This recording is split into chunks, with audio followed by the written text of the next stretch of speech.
Tahukah teman-teman bahwa kompensasi adalah kunci utama keberhasilan perusahaan dalam mengelola SDM?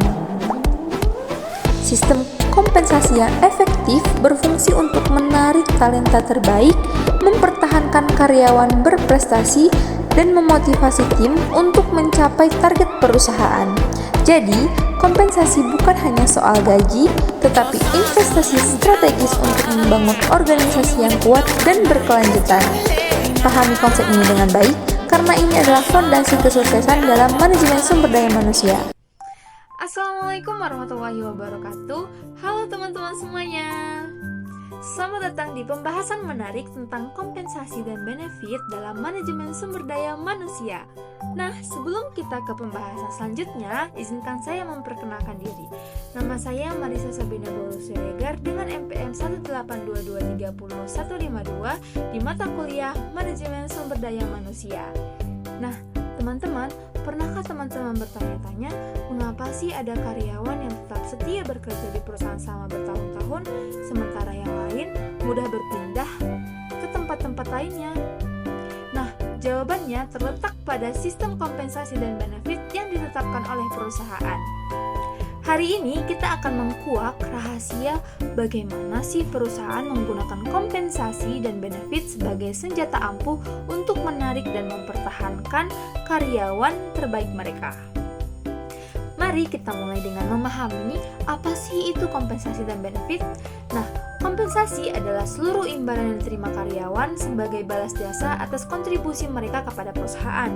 Nah, kompensasi tidak hanya berupa gaji pokok, tetapi mencakup seluruh paket imbalan yang diberikan perusahaan. Sementara benefit atau tunjangan adalah kompensasi tidak langsung yang diberikan perusahaan untuk meningkatkan kesejahteraan karyawan mereka. Nah, bayangkan kompensasi sebagai sebuah pizza yang lengkap, di mana gaji pokok adalah base pizzanya, sedangkan benefitnya adalah topping-topping yang lezat yang membuat pizza tersebut semakin menggugah selera dan bernilai tinggi. Kompensasi terbagi menjadi dua kategori utama. Nah, yang pertama, kompensasi langsung yang meliputi gaji pokok, upah, bonus, komisi, dan intensif pencapaian target. Nah, ini adalah uang yang langsung masuk ke rekening karyawan setiap bulannya. Nah, kalau yang kedua itu adalah kompensasi tidak langsung atau benefit yang mencangkup asuransi kesehatan, dana pensiun, cuti berbayar, fasilitas kendaraan, pelatihan dan pengembangan, serta bagaimana tunjangan lainnya. Nah, menariknya, menurut penelitian, total nilai benefit bisa mencapai 30% sampai 40% dari gaji pokok karyawan. Artinya, jika seseorang gajinya 10 juta, nilai benefit yang diterima bisa 3 sampai 4 juta rupiah per bulan. Teman-teman penasaran gak sih mengapa perusahaan repot-repot merancang sistem kompensasi yang kompleks? Nah, tujuan utamanya adalah menarik talenta terbaik di pasar kerja dan mempertahankan karyawan berprestasi agar tidak pindah ke kompetitor. Motivasi karyawan untuk memberikan performa terbaik dan menciptakan rasa keadilan di tempat kerja. Nah, dari sisi karyawan, sistem kompensasi yang baik memberikan kepastian finansial, meningkatkan loyalitas terhadap perusahaan, dan menciptakan keseimbangan antara kehidupan kerja dan pribadi. Nah, perusahaan yang memiliki sistem kompensasi yang adil dan kompetitif cenderung memiliki tingkat turnover yang rendah dan produktivitas yang tinggi. Teman-teman, besaran kompensasi tidak ditentukan secara asal-asalan loh.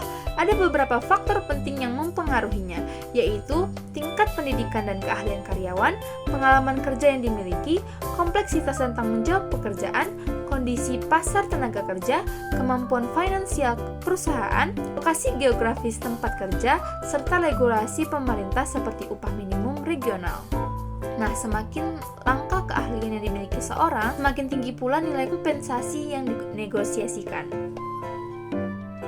Nah, teman-teman, kompensasi dan benefit bukan sekedar angka di slip gaji, tetapi merupakan investasi strategis perusahaan untuk membangun tim yang solid dan berprestasi.